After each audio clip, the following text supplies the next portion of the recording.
staying in my heart. In my heart, I'm not afraid. I can tell you anything I need to say. It's when I get up in my head and I get in my brain and all those chemicals are firing. And it's like, if I am true to myself, I'm going to lose something. I'm Luke Story. For the past 22 years, I've been relentlessly committed to my deepest passion, designing the ultimate lifestyle based on the most powerful principles of spirituality, health, psychology, and personal development. The Lifestylist Podcast is a show dedicated to sharing my discoveries and the experts behind them with you. Welcome to a very special bonus rebroadcast episode of my recent appearance on the Thought Room podcast, recorded at Soltara in Costa Rica at the end of a week-long ayahuasca retreat. In this conversation with host Hallie Rose, we discussed the profound spiritual healing and awakenings I experienced during the 4 ceremonies that week. We also discussed sexual and emotional trauma, addiction recovery and its relationship to plant medicines, and the paradoxical phenomenon of some people being struck sober through such experiences. The fact that the co-founder of Alcoholics Anonymous, Bill Wilson, explored the therapeutic use of LSD later in his life to assist in his recovery. The root of people-pleasing as it relates to low self-worth. How I discovered the solution to existential loneliness. The role of the heart in finding our way home to ourselves. How our birth experience can color our entire lives thereafter.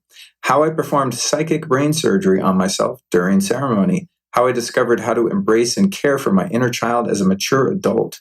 How I learned to reconcile empathy, compassion, and healthy boundaries with others. The trap of spiritual bypass. Why we fear healthy confrontation with others. How to heal limbic system trauma loops. The benefits and risks of microdosing psilocybin and LSD. My past life-rooted attraction to the teachings and teachers of India.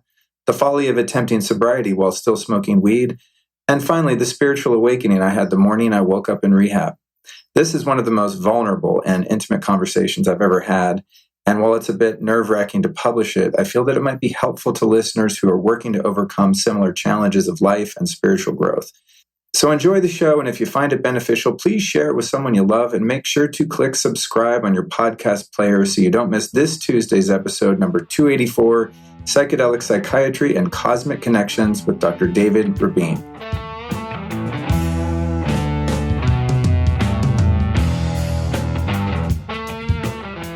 Luke Story, welcome to the Thought Room podcast. Thank you so much for being with me today. Thank you. I love thoughts and I love rooms.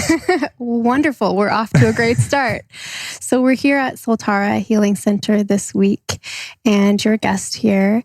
And as I understand it, you've had this concluded last night, I suppose, was your 8th ceremony with ayahuasca. Is that correct? That's correct. Okay. And inside of 1 year. Inside of 1 year. So we're in December right now. I just realized this when I got here because once something passes, I have no idea what year it took place. Right. Not a linear time aware person. But my friend Dominic, who's also here, was at the last ceremonies that I did with me. And he was like, oh, that was in January. And that was at Rhythmia. Mm-hmm. That was 11 months ago. Yeah. Wow. So 11 months, 8 ayahuasca ceremonies. Yeah. Yeah. And I'm ready to dive in with you. I'm really excited to hear kind of, I guess, the trajectory of how you feel that's affected your life. But maybe we want to start with right now, last day of the retreat, kind of a nice day to decompress, maybe some thoughts and things starting to settle. We had our final sharing circle this morning at 10 a.m. and you shared some really beautiful thoughts. So maybe if you just want to start with what's feeling most potent for you in this moment and your experience here this week at Soltara, and we can go from there. Man, it's so multifaceted. In many ways, there are so many nuances to it. But I think the overall theme has been twofold. One is really in a very concrete way, understanding that the solution to any sense of isolation or loneliness or needing other people's love, validation, appreciation, although it's totally normal and natural to need those, but without me really having a home in my heart, then I've had the tendency at times in all kinds of relationships to sort of abandon myself and sell myself short because I don't want to face not being liked or accepted. And then I was able to kind of trace that back, that whole pattern. And I think a lot of it has to do with just asserting myself and keeping my own sense of autonomy and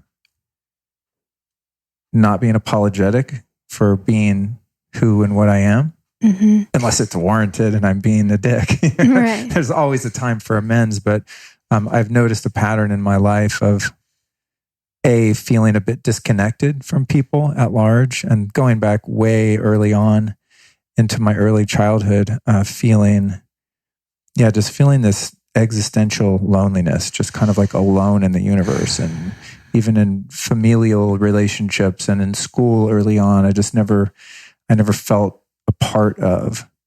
And so my early and quite long-standing coping mechanism for that sense was to connect to drugs. And that's how I found a sense of home within myself and a sense of comfort when I was alone, because I had that as a friend and a way to alter the way that I felt exogenously. And so I think this week has been really looking into, I was doing a lot of inquiry, like Q&A, just praying to God, praying to the medicine, praying to my higher self. It's kind of all the same thing.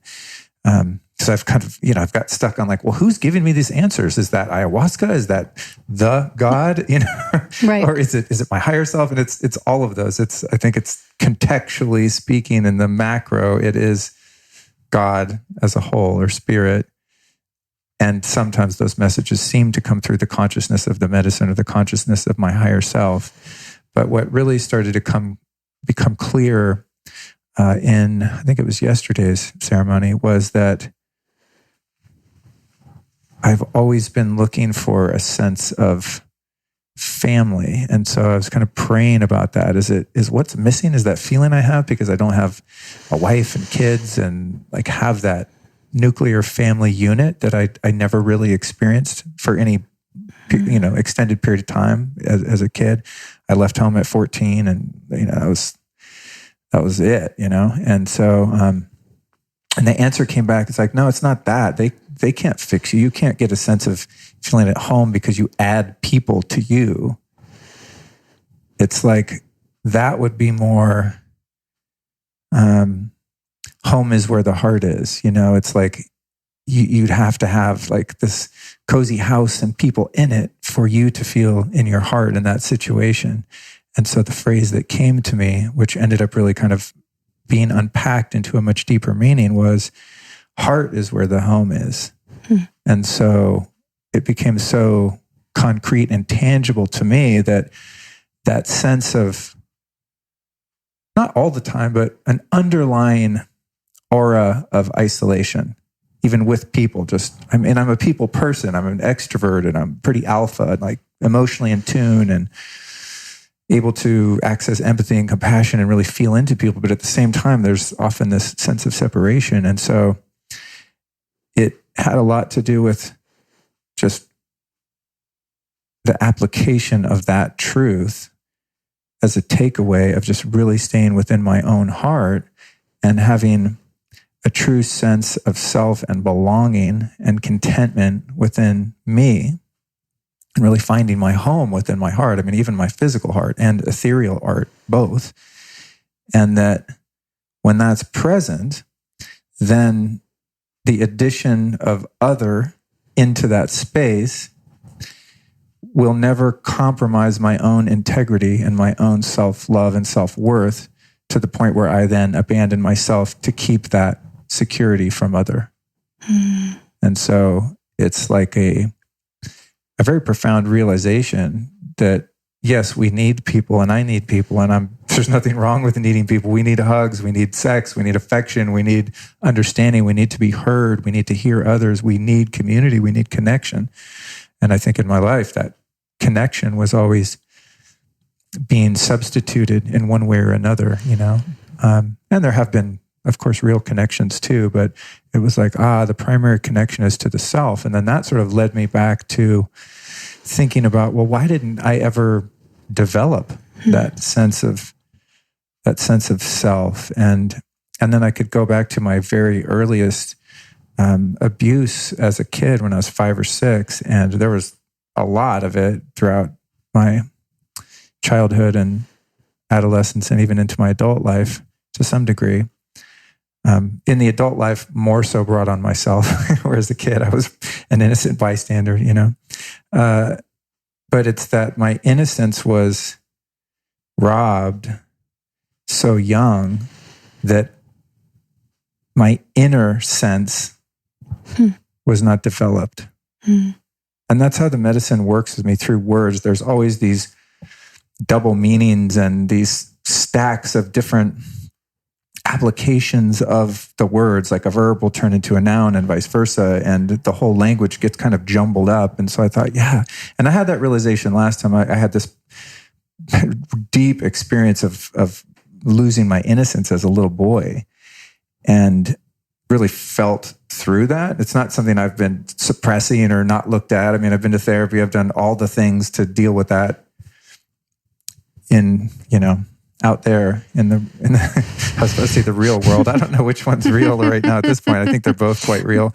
But it's not like I've never delved into that or felt those feelings and cried and written and prayed and, sort of inventoried my life and looked at the chain of events that led me into such a self-destructive path. But that inner sense, innocence connection was really huge, because I could see that's kind of where it was lost.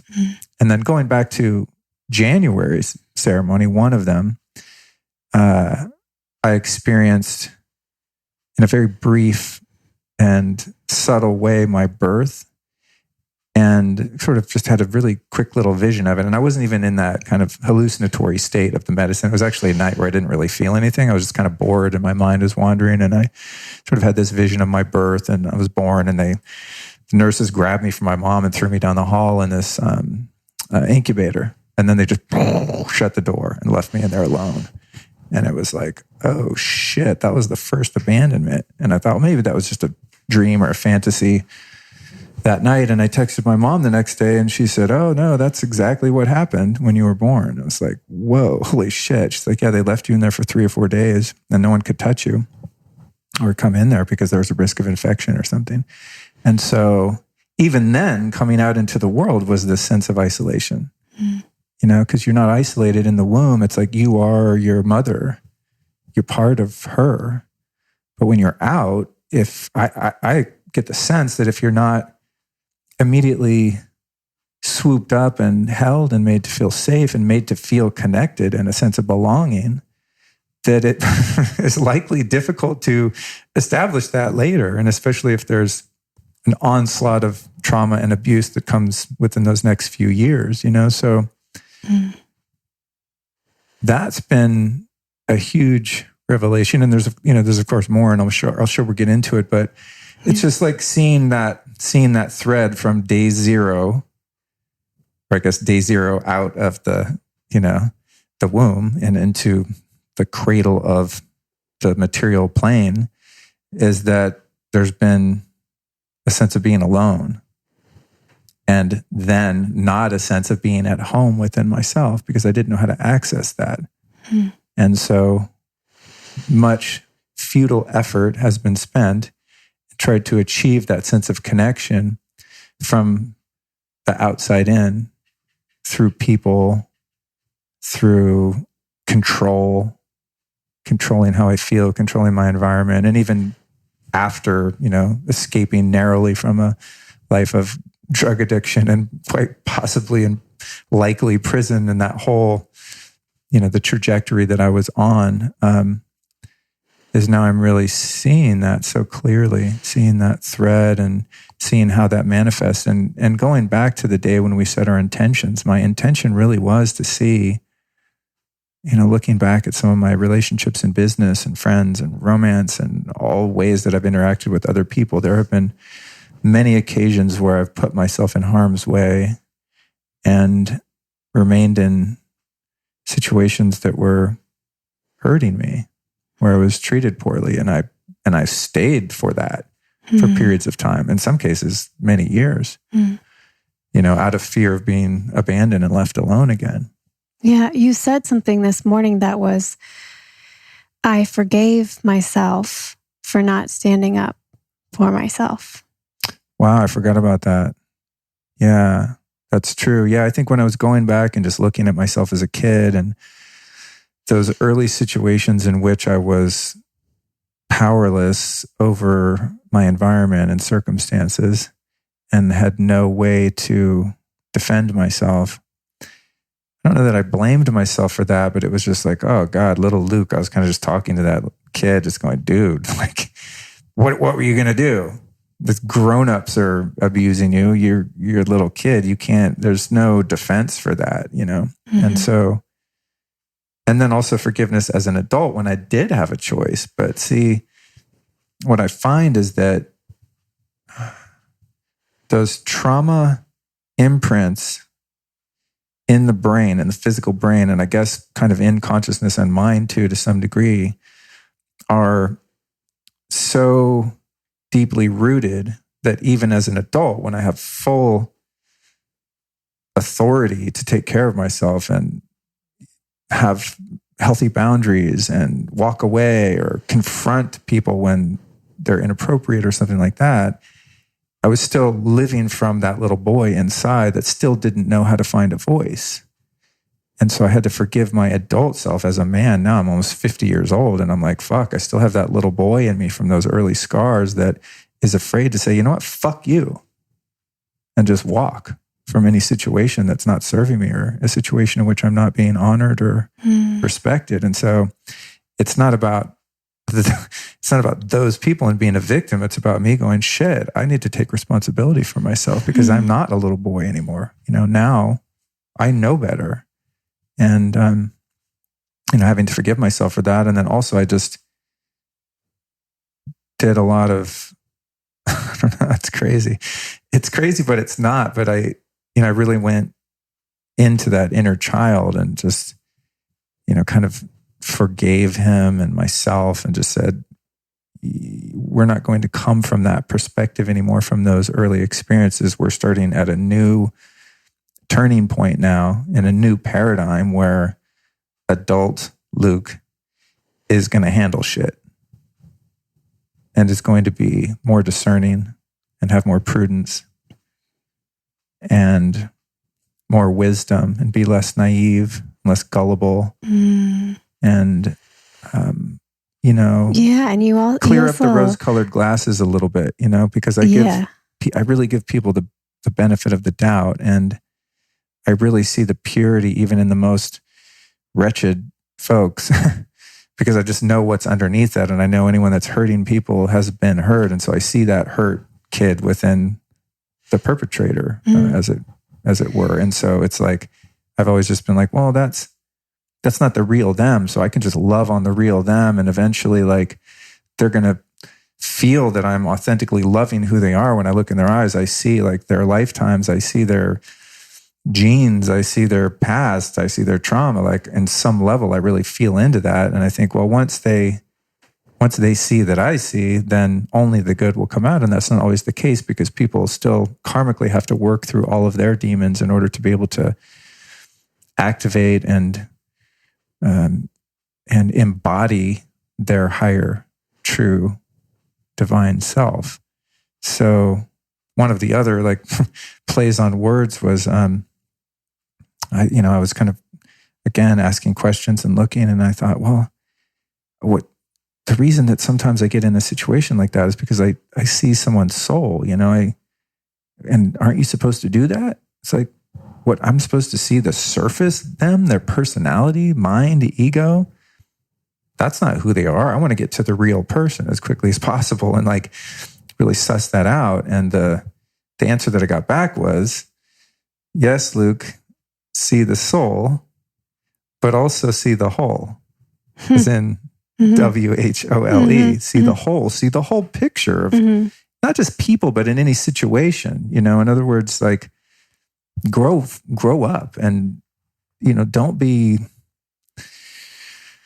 blindfold yourself by, you know, wishful thinking about a situation or a person or how it's going to go. And then it was like, yeah, see the soul, but also see the whole, HOLE, meaning see what's missing in that person or environment or situation, in that deal or whatever kind of arrangement it is that's causing my life to be feeling unmanageable and causing me harm. It's like, no, don't ignore that darkness.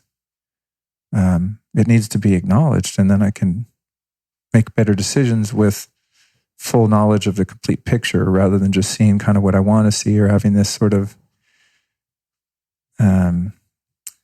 pious view of everyone's innocence. Even though everyone is ultimately innocent at their core, people also have a lot of shit. And so do I. And I've been practicing for a long time, seeing my whole shit. I know that there are elements of me that are quite divine, and there's also elements that are still selfish and full of shit and lazy and procrastinate, and I do all kinds of dumb stuff. Less and less of it, you know, as time goes on. But I've arrived there from really inventorying myself, and I guess the message is like, sometimes it's important to inventory other people too. Not in a judgmental way, because that implies that there's something wrong with them, but in an observational way. It's like observing that, wow, that wall needs to be painted, is not going, who's the fucking dumbass that painted that wall? Right. Shouldn't be like that. Well, it just is like that. That's an observation. Observation is just having an awareness of something without a sense of negative judgment on it. So that's a little, you know, that's a sliver of like what's transpired this week. It's crazy. I think this is probably going to resonate with a lot of people who are on this path meaning spiritual development or personal growth, because this idea of in my opinion, it's almost like spiritually bypassing ourselves, you know? And what I mean by that is always taking the higher road and going, oh, well, they're just in a process, or, oh, they're doing this. And I'm going to speak from my own perspective, but sometimes I don't allow myself to fully feel the feelings as they bubble up in a situation. So, you know, someone will do something and I'll go, oh, they're doing them, or they're, you know, not there yet, or I just have to send love. But later on down the road, I'll go, oh, I was really angry about that. And yes, I'm this soul, I'm this being going through this experience, but I'm in a human body. And I have chemicals that get triggered and emotional reactions that get stored in my body. And I'm doing a disservice to myself by not letting the river flow through to the ocean, as in having the feeling, acknowledging it, not punishing it, not going, oh, you shouldn't feel angry, go meditate more. It's like, just allow it to come up and experience it. So I think other people, I mean, I've talked to a lot of people who really are trying to figure out the nuances of that same dance. It is a form of spiritual bypass. I think, you know, for me, it's not that I don't mind feeling feelings. I've gotten decent at allowing feelings to manifest and work through them because it's so painful to avoid them. I think what's been difficult for me is the element of confrontation and really standing up for myself. And you nailed it when you talked about the chemicals in the body, because that's what was going on last night. It was like I was tracing back those sort of patterns that I just described, and then there was clarity about that, but it still left me with the sense, okay, I get it. I see the framework of this phenomenon, but how do I fucking fix it? Like, how do I not do that? How do I walk in a room and go, you know what? Fuck this. Nope, not happening. I have a really hard time doing that in some situations. Not always, but there are times. And I thought, why am I so afraid of just standing up for myself and having a voice, you know? And then I started to go, I was in that place where it's like no time and just, you know, that space. Matrix. Yeah, it's just like, oh shit. And I'm in the quantum, really feels like the quantum field. And there's no even like my mind, it's just higher mind and higher self is in this field, and there are answers, and I'm able to navigate into other realms in there and actually do things intentionally. And so I saw that the root of that fear comes from being a kid, being terrified, being subjected to rage, anger, violence, sexual abuse, all of those things that are so damaging to the brain. And so I could see in the limbic system that there were these stored memories of instances such as the ones I just described. So you could actually see this. Yeah.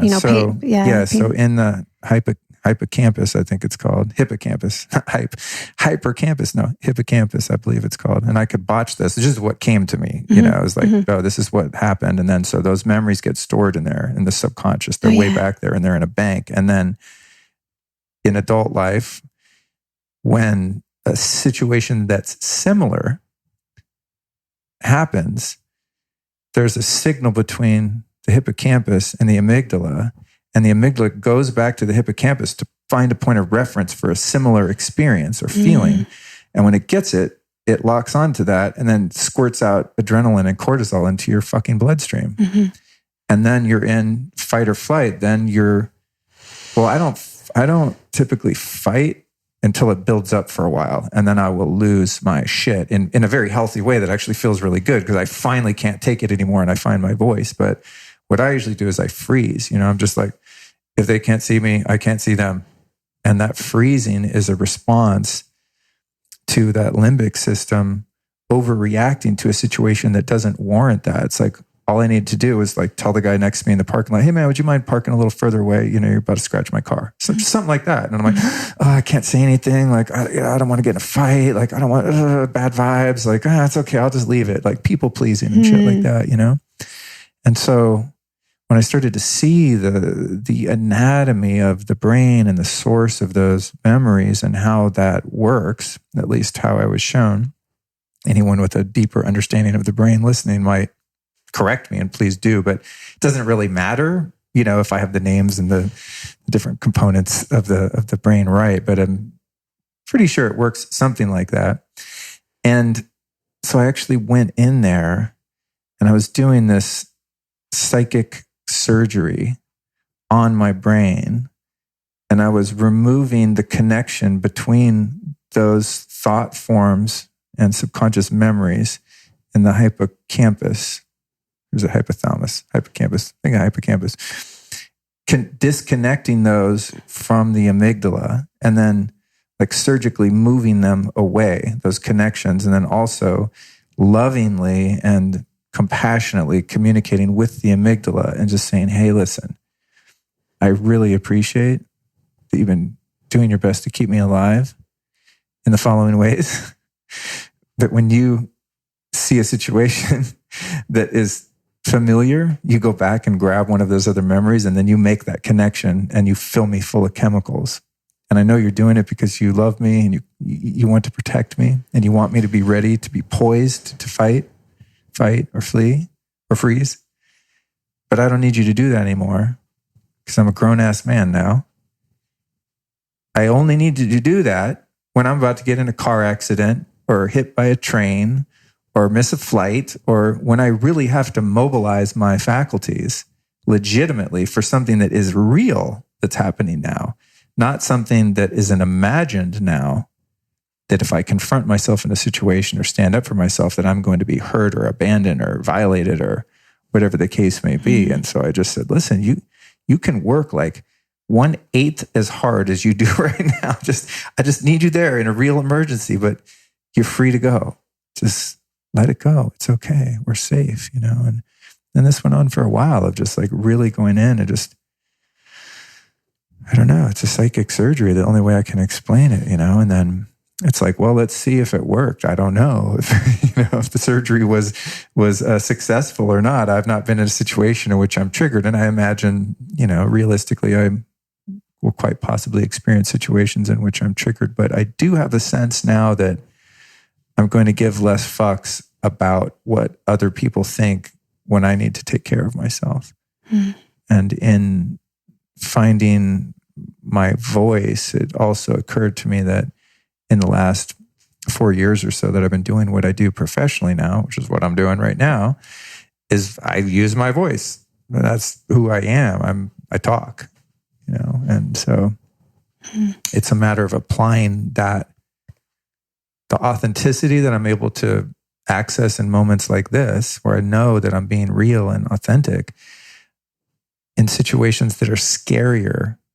I want to be able to, and know that I am able to bring that same authenticity and be my true self and not hide aspects of myself or feelings that I have or opinions that I have, or being able to stop a situation that's not serving me. And then there's another play on words. It's like, as soon as I was like, yeah, sometimes I hide, like I don't let people see like what I'm really feeling. If something bothers me, I don't say anything because I don't want the conflict, and I don't want to be abandoned. I don't want to be disliked. And so I just put up with shit.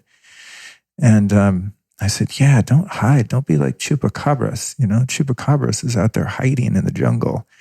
And then the thought came to me, it's like, don't be Luca Cabras. Just fucking come out with it, just do you. Yeah. And if people don't like it or can't hang, yeah. Peace to the east. They're not my people. If they can't handle my truth, that's legitimate, so yeah, it's like I'm coming through this week going, geez, I thought I had pretty decent self-esteem, but it's like, wow, there's a lot of limitation that's been placed on myself because of that chemical reaction that takes place, and I'm so afraid of feeling that oftentimes I'm not true to myself and I leave myself.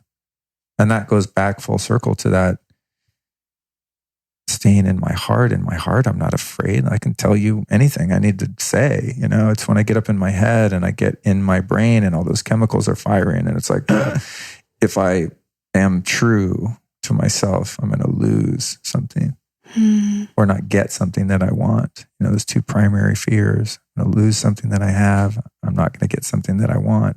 That's the fear. It's just like, okay, just freeze. Just stay still. Don't move. Yeah. And that's a very paralyzing experience to have, especially when you're in a situation where you're being hurt or wronged or mistreated or something like that. I mean, I think those are our basic survival instincts, and like you said, you just embrace them and you talked lovingly to them. And I think that's beautiful. That's incredible.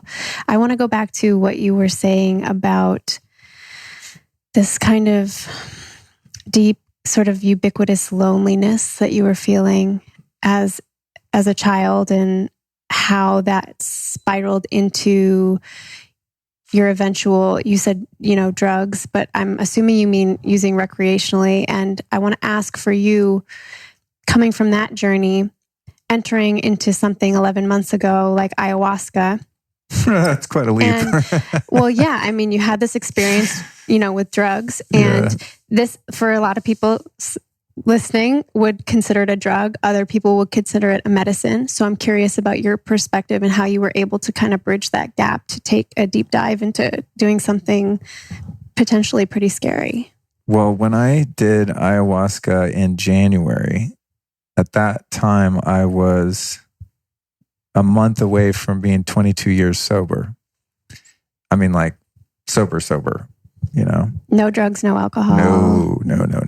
A hard no. I just don't do that, And so it was no accident that it took me 22 years to explore that, because I really had to.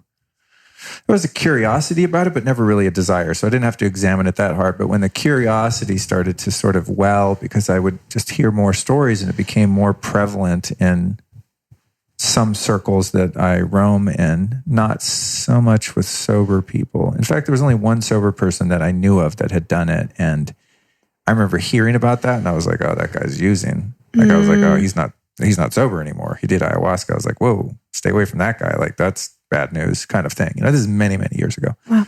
But then over the years, I started getting little bits of information and I'm hearing people's insights. And my curiosity started to sort of hit this crest of subtle desire. You know, I was like, I wonder if that would be something that'd be good for me, because I have seen it to be so transformational for many people. Now, not people that had, well, actually, later on, I did meet quite a few people that had been drug addicts and alcoholics and stuff and were rendered sober by just doing plant medicine. And that was, when I started to hear those stories, I think that was like, oh, wait, this is perhaps something different, you know, but I had to really go inside and really pray about it. And it wasn't something that I set out to pursue, but I just kind of kept my ears open and was just curious about it to learn more. And if I met someone that had done it, I would ask them to explain to me what happened and things like that. But it's, you know, I have such a healthy respect for my past and the things that I went through that, I mean, there's just, if you try to get me to take a sip of wine or like take a hit off a joint or do some coke or something, it's just, that is never going to happen, ever in this lifetime. Who knows? Maybe next life I'll be able to drink a few beers here and there and keep it chill. But in this one, I fucking know, because I've already lived it. You know what I mean? I already tried to manage and control drinking and using drugs. And I mean, I did that for 15 years. I was always trying to find a way to control it. So the idea of possibly triggering that phenomenon of craving and letting the tiger out of the cage is just absolutely terrifying. And, you know, who knows? Maybe at this point in my life, after all the work I've done and after some plant medicine, maybe, just maybe, every couple of years I could have a glass of wine at Christmas. But if I can't, I'm fucked. So I'm not going to risk it.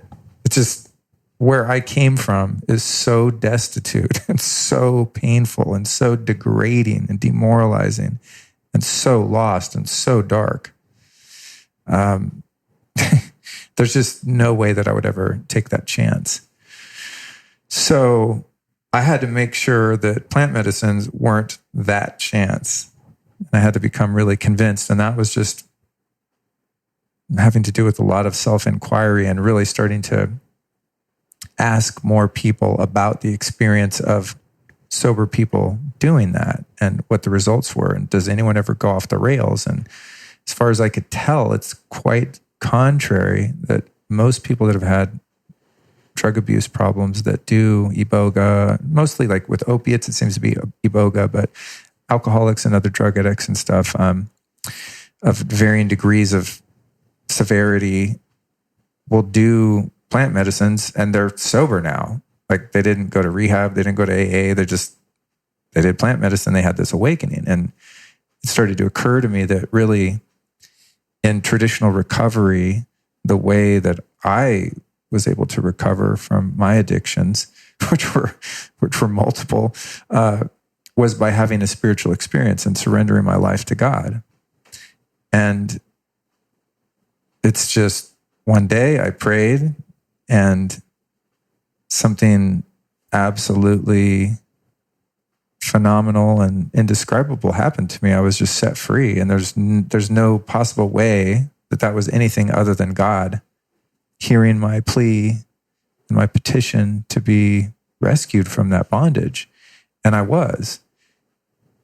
And so I had a spiritual experience that then removed the need for drugs and alcohol, because I found some sense of connection to self and connection to something greater than myself. And that power did for me what I couldn't do for myself. And then I spent the next 22 years pursuing that relationship with God and pursuing any and all forms of personal development and healing on all the levels of my persona. And I think with plant medicines, and not for everyone, and I would never tell anyone who's like sober to go do plant medicines. Like that is some shit you really have to figure out yourself. I would not want to hold that responsibility karmically in case somebody is not in a place where they could do it and really have a wholesome intention and have integrity in why they're doing it and how they do it.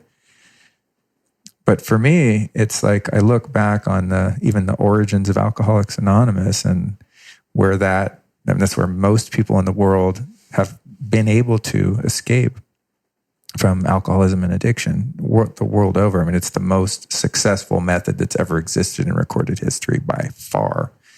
And it's had such an influence on not just even Western culture now, but world culture. It's just the phenomenon of those teachings is just absolutely transformed society. And it's the basis of all group therapy and so many different things, because it's not religious, it's spiritual, but how it came to be.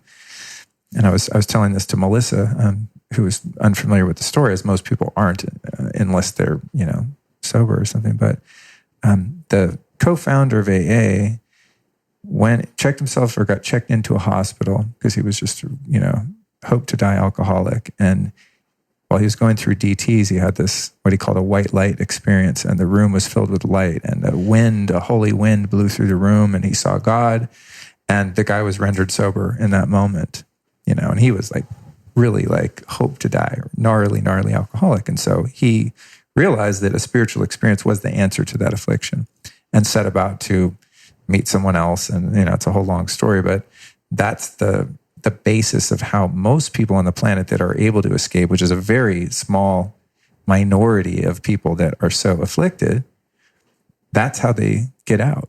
That's how they find redemption, is by having a spiritual experience that is usually brought about in the process of learning the spiritual tools and principles within the 12 steps and applying those to your life. And those start to become integrated into your DNA, into who you are. You learn how to be honest with yourself. You learn how to make restitution to the people you've harmed. You learn how to inventory yourself. You turn your will and your life over to God. You come to believe that there's another power other than your power. You begin to pray and meditate every day. And finally, toward the end of that process, you begin to live a life of service where your life is devoted to helping others. And that is the way that you keep yourself out of that abject self-centeredness and selfishness that is inherent to being in the lower animal state of addiction. And so that's how you start to deal with your trauma and how you start to deal with your lack of ability to manage your life and operate within the world as a functional person, is through that spiritual experience. But that, for most of us, is a really long, drawn-out process. So plant medicines, to me, adding it into my journey, I've already been having a spiritual experience, just little crumb by crumb by crumb with a few peaks here and there. A deep meditation, or just, I've had like a couple times where I've definitely had a visitation from some sort of aspect of God, where it's just like, oh, wow, the room just got really trippy. There's something happening here, and you just know that it's that. But deepening that spiritual experience through ayahuasca has been absolutely transformative, because it's allowed me to go deeper into that. And as I just described before, really get to the root of things. It's, in therapy, you can do a lot because you can sit with someone and kind of tell them about your life, and they go, you know what, you might not see this, but you ever thought about the fact that because your dad did this and your uncle did this and mommy did this, that's why you do this? And you're like, oh shit. But that could take a long, long time. In one ayahuasca ceremony, I've had years worth of therapy in 5 or 6 hours. And I'm just like, ding, ding, ding, ding. All the dots are connected. I go, oh shit. This is why, not only why I am the way I am, and why some of these habits and patterns have ingrained themselves in my character, but also in most, if not all cases, shown how to undo it or have it just be undone for me. Mm-hmm. And that's a powerful adjunct to all of the fundamental growth and maturity that comes with walking a straight and narrow path of recovery and learning about and applying spiritual principles to your life. So I feel like it was perfect timing for me, because I felt really solid in my desire to live as a ostensibly sober person, But then also after ayahuasca, I was like, shit, I can trust myself. I trust myself to make sound decisions. I'm not, as I said, I didn't leave ceremony and be like, oh, I bet I could drink some beers now. Like, no, I just, nope, still can't do that.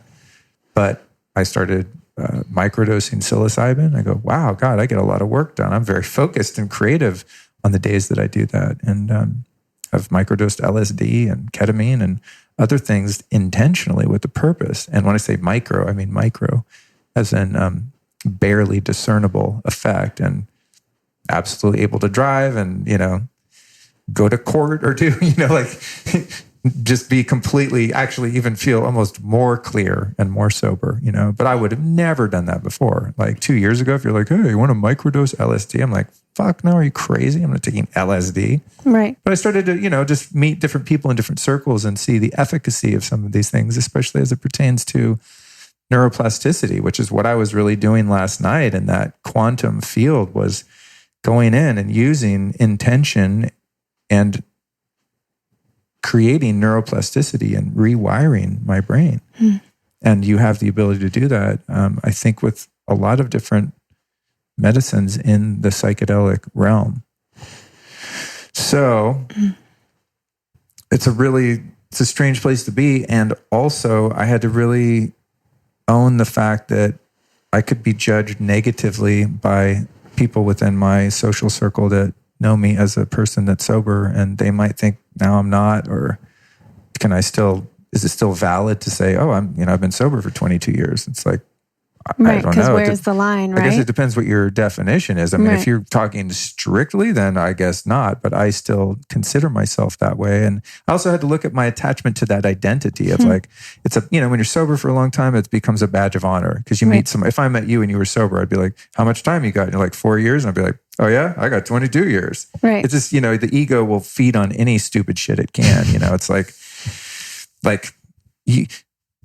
listen, it is an accomplishment, but it's more of a gift than it is something you do for yourself, in my experience. So it's not like I'm sober out of virtue. I'm sober out of necessity. It's not like I did it because I'm a great guy. I did it because I was going to die and I hated my life and I wanted to slit my fucking wrists, So it's like, okay, I get some credit for at least having the will to live and have a more complete sense of this existence. But it's something that's been done for me. So, I had to really look at my attachment to that. And it's kind of scary doing a podcast about it, because I talk about recovery a lot. I know a lot of sober people listen to my podcast, and I've been very active in recovery for a long time in different ways. And I've worked with a lot of other guys and helping them along the path. And so, it was like, oh shit, get ready. You might face some opposition here, but there might have been something said behind my back, but no one seemed to bust my balls personally. And if they did, it's just, as I said, I learned to trust myself, and I know my motives are pure, and I know I'm evolving and changing and growing. I don't feel stuck, and I don't feel like at all that I'm in regression, like going backwards in terms of my level of consciousness. It's abundantly clear to me that my level of consciousness and clarity and awareness about everything within my experience is going up and becoming higher all the time. In conjunction with a couple medicine experiences and all the other work that I continue to do, all the meditation and all of the just boots on the ground, just humble, praying to God, surrendering to God, just doing my best to be of service, to be in integrity as much as I can, and all of that. I want to go back to that day where you talk about having this spiritual experience, and I have a couple questions that came up, which were, were you raised religious, for one? Did you have a concept of God before that happened? And did that change for you after this experience? Did it turn out to be something totally different than you thought? Or what was your relationship like? Fortunately, I think for me, I wasn't raised with any religion or any spirituality to speak of. It wasn't, my family wasn't anti-spiritual, or, they didn't talk shit about religious people or church or anything. It just wasn't part of either side of my family. My parents divorced when I was maybe 2 or 3, and I don't remember anyone ever going to church for any reason, except my dad remarried, and his second wife after my mom was Catholic. And I think she took me to church a couple times, because I think she went here and there, but it wasn't like I had to join or anything like that. So I would say I probably had an aversion to it, just because I was a little stoner kid that listened to Black Sabbath and was just like, fuck the man, fuck church. You know what I mean? It's just, I think I was just anti anything, other than sex, drugs, and rock and roll. And so it was definitely not a part of my life. But how old were you when this happened? I was 26 when I got sober. Yeah. Okay. Okay. Yeah. So But what happened is really interesting, actually. There's, this whole connection to the East that I have. I've been practicing Kundalini yoga for a number of years, and I practice Vedic meditation. I'm like really drawn into the kind of Vedic worldview and Hinduism to some degree. And there's just like, I have a certain visceral connection to the Eastern teachings of India specifically. And I think how that came to be was on my dad's side of the family, his two sisters and his mother, my grandmother, started going to India to visit the ashram of a saint who has since passed named Satya Sai Baba, dude with the fro and an orange robe, who was later accused of molesting kids and all this weird shit. So I don't know. But when they were going there, it seemed very pure and everything was on the up and up. And they would come back and tell me these stories of how he would manifest vibhuti in their hand right in front of them. And he would, he'd have an empty palm and just a gold ring would like fly out of his palm into your hand and just crazy shit. And doing bilocation where he would be speaking to one group of people in the ashram and at the same time be in a different room, 3 buildings away talking to another group of people, or would be speaking to a room full of people after darshan that were international, and each person in the room would hear what he was saying in their native language, even though he didn't speak those languages on record, and just things like that. And I knew that the family members that were relaying these mystical stories to me weren't crazy and they weren't liars.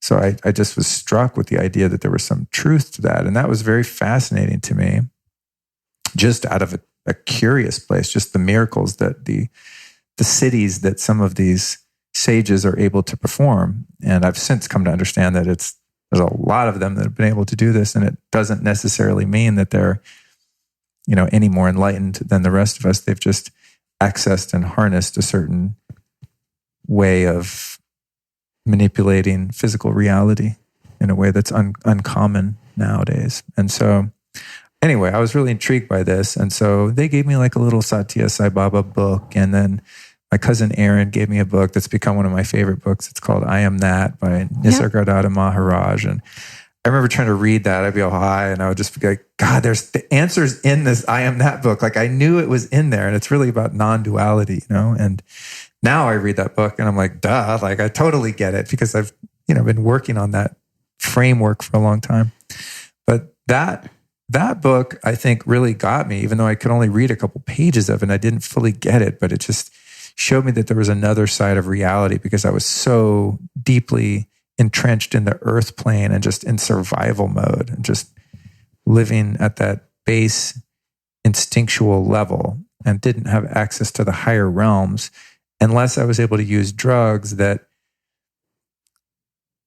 lowered the negative emotional and mental state to where the real state of being, which is actually just being sober, existed. So it's like when you get high on those type of drugs, your consciousness is not elevated. It's just that the lower states of consciousness are blocked off. And so what you experience is a sense of being high, but it's actually just how you're supposed to be. So, I didn't know that at the time, but that later became clear because you don't really get high. If you think about it, if you take Coke, like you think you're high, you're not high. You're just like, you're distracting yourself from the pain that you normally experience. So, and you come up with all kinds of great ideas on how to solve the world's problems that make no sense the next day. That's the difference between ayahuasca and like doing Coke or heroin or crystal meth. It's like the next day the shit actually makes sense. And you're like, oh yeah, no, that's still good. When you're on like street drugs or the kind of derivative lower energy drugs, the insights you have are rarely, if ever, useful later. So back to Sai Baba. So I'm strung out on heroin. I kept getting off it. I'd go kick. I'd do what I call a train spotting. I'd have someone lock me up in a room somewhere without car keys. And I didn't even have a car. So there's no need for keys. But I'd sequester myself somewhere where I would get too sick to get out and get any more, basically. And that was my way of like kicking. And every time I did, I'm like, I'm never doing that again. Ever, ever, ever, never again.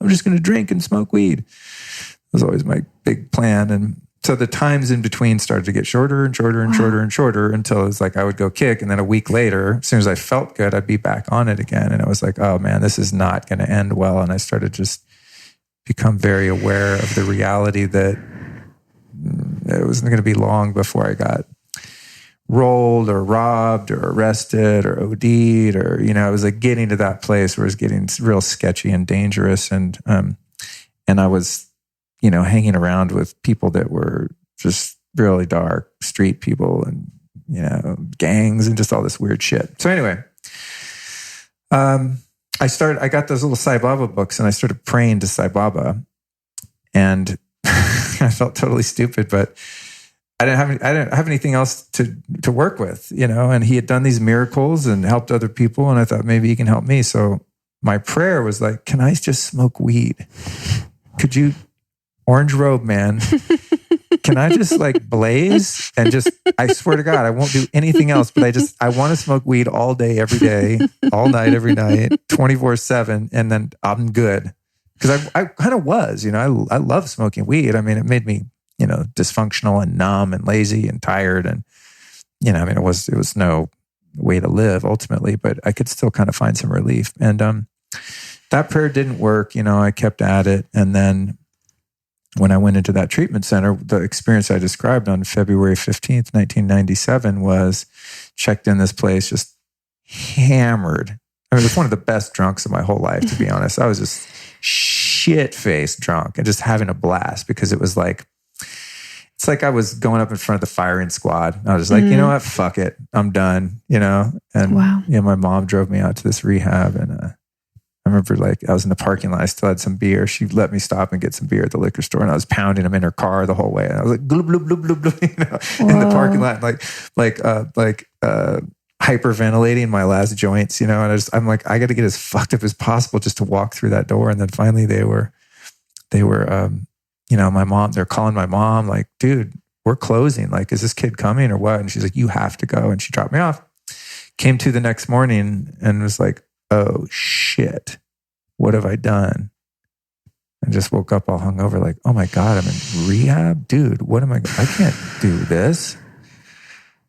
And I was withdrawing from so many different things too. I was just a wreck. So I think, as I recall, it's all a bit blurry, but it makes the story sound good if I just stick with this because the story I always tell, but something to the effect of like going in the counselor's office with the nurse and be like, hey, I'm freaking out. Like, what do I do? And thinking I could get some medication or something. And they're like, yeah, I mean, because I'd already kicked heroin a week before, so I didn't qualify for Suboxone or something to help you withdraw, easily or more easily. I don't think there's ever an easy way, but except maybe Boga, from what I understand. But anyway, they're like, no, what we do here, Luke, is we just pray. I was like, really, dog? Like that? Pray. Okay. Because I prayed to Sai Baba and I couldn't just smoke weed. It didn't work. I tried prayer, and just pray to a God of your understanding. And I was like, okay, well, I'm left with no other choice. And I went to my room and I kneeled in front of the bed and wow. And I just said, I surrender. Just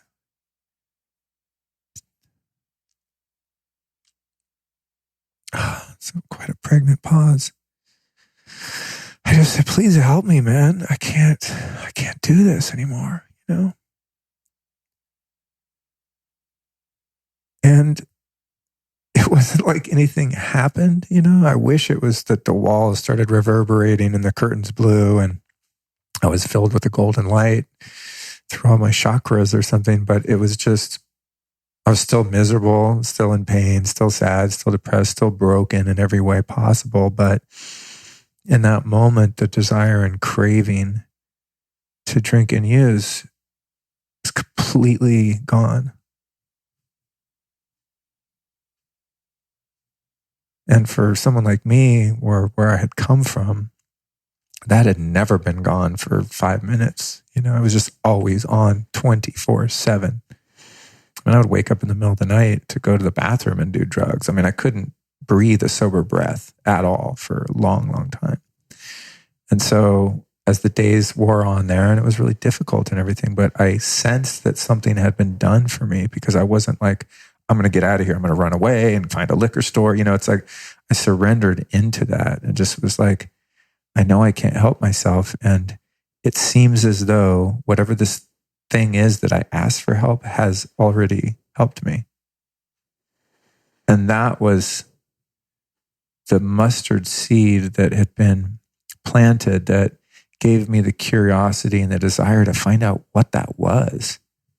And that's what I'm doing here. what is that? How can I have more of that? How can I avail more of myself to that majesty, that miraculous, loving, all-knowing power that some of us just call God? It's like, God, if it can do that, that's the unthinkable. That's impossible. And it did that. Maybe it could help me with anything that I present to it, if I can present it in an earnest and humble enough manner to allow it in. It's like, because we're given free will, it's our karmic gift to be able to work our way through the levels of consciousness from hopefully low to high as you go, although many people regress. I'm sure I have. We're given that free will as a gift. And it's a strange gift, because when you give the free will back to God, then God begins to use your will for you, in a sense. So it's like, I still have my will. I want a big house. I want a hot wife. I want a car. I want happiness. I want success. I want everything, material, non-material. I want it all. I want peace and serenity, and I want to help other people and have an impact and all those things. But it's like, my desire has to be met with the will of that creator. Because my will alone is limited in its scope of understanding and possibility. And it will be short-sighted. I'll sell myself short. And so in that moment, I surrendered my will in favor of a higher will that was more invested in truth and integrity. And that was the beginning. But then in order to keep that, I had to really, really dive in and not fuck around. And I was one of the lucky ones. A lot of people go to rehab. I'm not going to listen to these guys, man. You still have that defiance, but I was just at that sweet spot of vulnerability, teachability, humility. It's just like, I have no more answers.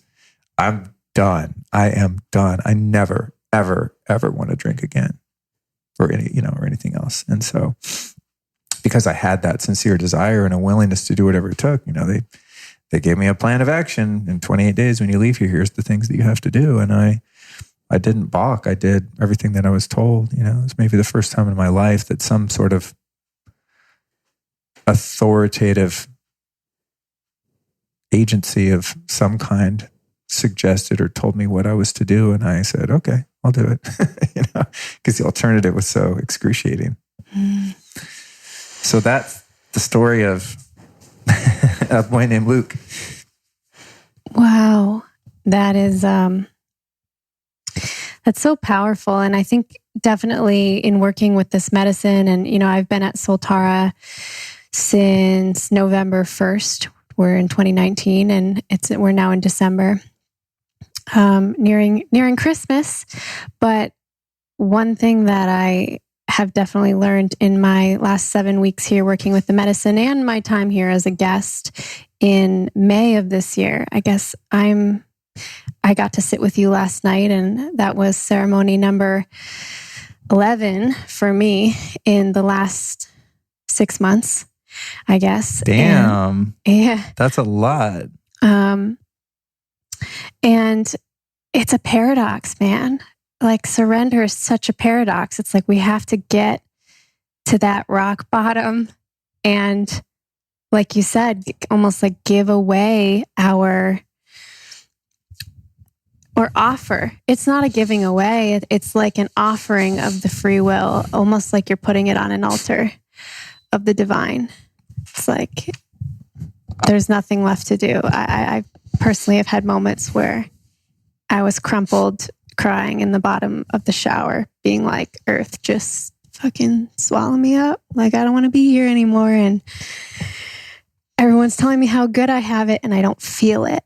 And that like makes me feel so much more shame, because it's like, look how much you have to be happy for. And like, you come from a good family and you have money and you're not in a third world country and you have food on the table, and you're like, damn it, they're right. Then why do I feel this way? I'm totally broken. And I never really had a problem with alcohol personally, it does run in, I think my grandfather had issues with alcohol, but I had this one day a couple summers ago where things in my life, I live in New York City, and things in my life had gotten just horrible. I'd been wrought with a whole bunch of different things all in 1 week. Just things were going wrong. I mean, my car got towed and I was already depressed. I tried to find like my third therapist and just wasn't jiving with any of them. And of course, it's like impossible to find one that takes your insurance and all of this stuff. It was just horrific. And I had all the tools. Like I'd been reading The Secret and all of these spiritual texts. I came from a family that had primed me with all these things. And I remember desperately staring at the pages of all this wisdom and just not feeling any of it. And that was the most terrifying part, because I just felt so disconnected and so hopeless. And I couldn't talk to anybody about it because I felt like at that point, you start running those stories in your head. And my family had been there for me through my roller coasters of emotions. And at some point, you just don't want to alarm people anymore. And you kind of feel like the boy who cried wolf. It's just like, oh, she's going through another one of her emotional ups and downs. Hallie just feels really deeply. And so I really felt like nobody knew how bad it was. And I remember this one evening, I was like, all right, I'm just going to I think I was reading The Law of Attraction. I was like, I'm going to take the Law of Attraction. I'm going to go sit at a little bar across the street, just have a glass of wine and relax. And I'm going to read and I'm going to take notes and I'm going to try to absorb this and get better habits. I'd been journaling every day and I wanted to maintain that. And I remember I was reading at the bar and this man came up to me and kind of struck up a conversation. Oh, what are you reading? And it felt really good to be talking to someone. And there was something about the anonymity and a stranger, because I was hiding how bad things were from all of my friends. They were trying to reach me. I wasn't really answering my texts. So survival, right? The instinct, the need for connection. And I just started chatting with this person. Then another person came and we were all just having a great conversation. And I remember, let's have another glass of wine. Let's have another glass of wine. Oh, bartender, keep her glass full. And, I didn't really drink much. So that was just not a really good idea. But it was the first time I felt that levity in a really long time. And my two promises to myself for my self-care that I was trying to improve was to take baths every day, really nourish my body, and then journal. So I don't remember what time it was when I got home because my phone had died, and thank goodness I got home safely because I completely don't remember going up the stairs or unlocking my apartment or any of it. But I knew that I needed to take my bath and I needed to write in my journal. And it still makes me really sad to think about, because the next morning I woke up and I must have been slipping or falling in the bathtub, and I just had bruises. I was unsure about their origin. And I flipped open my journal, and the words on that page were the most horrific,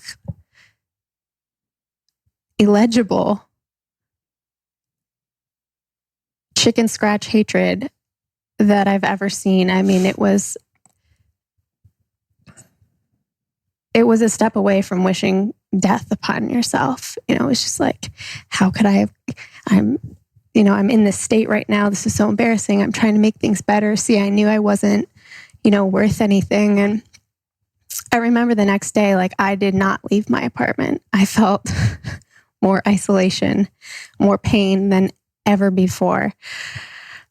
And I thought, I just kind of laid in my bed, it was 1-bedroom apartment. I didn't have roommates, and all my family lives far away. And I was like, if I died today, I wonder how long it would take for someone to find me.